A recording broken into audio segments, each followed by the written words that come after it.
सन 1982 में अंटार्कटिका में रिसर्च कर रही अमेरिकन टीम के साथ एक दिल दहला देने वाली घटना घटी थी, जब उनका सामना कुत्ते के रूप में आए एक विचित्र एलियन से हुआ था।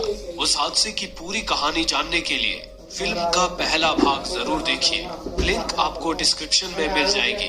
अमेरिकन टीम के साथ जो हुआ वो तो दर्दनाक था ही, लेकिन वो एलियन कुत्ता जिस नॉर्वेजियन रिसर्च बेस से वहां आया था, वहां जो घटना घटी वो और भी ज्यादा खौफनाक थी। अंटार्कटिका महाद्वीप अमेरिकन टीम के साथ हुई घटना से कुछ दिन पहले सर्दियों के मौसम ने उस ठंडे महाद्वीप को बर्फ की मोटी चादर से ढक दिया था। उस बर्फ की चादर को मानो चीरता हुआ एक ट्रक अपनी पूरी रफ्तार से आगे बढ़ रहा था। उस ट्रक में सवार कुछ नॉर्वेजियन साइंटिस्ट्स को अपने कंप्यूटर पर पास ही कहीं से एक अनजान सिग्नल मिला था। वे सभी बड़ी ही उत्सुकता से ये जानने निकले थे कि आखिर वो सिग्नल आ कहां से रहा था। आगे एक जगह पर आकर उन्होंने ट्रक रोक दिया। वो सिग्नल ठीक उसी जगह के नीचे से आ रहा था। तभी अचानक उस जगह की जमीन ढह गई और वे सभी ट्रक समेत एक गहरे दरार में जा फंसे।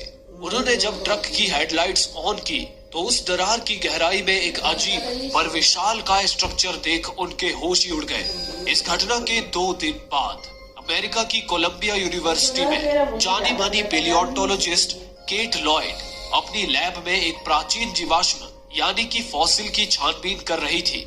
उसकी इस छानबीन के बीच एक नॉर्वेजियन साइंटिस्ट उससे मिलने आया। उस साइंटिस्ट ने आते ही केट को अपना परिचय देते हुए कहा, मेरा नाम डॉक्टर सैंडर है।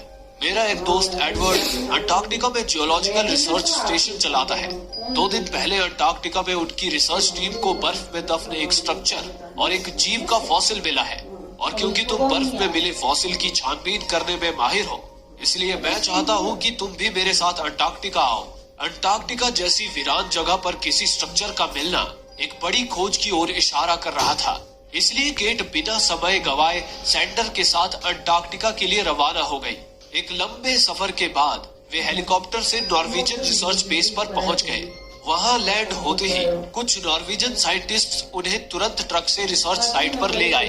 ये वही जगह थी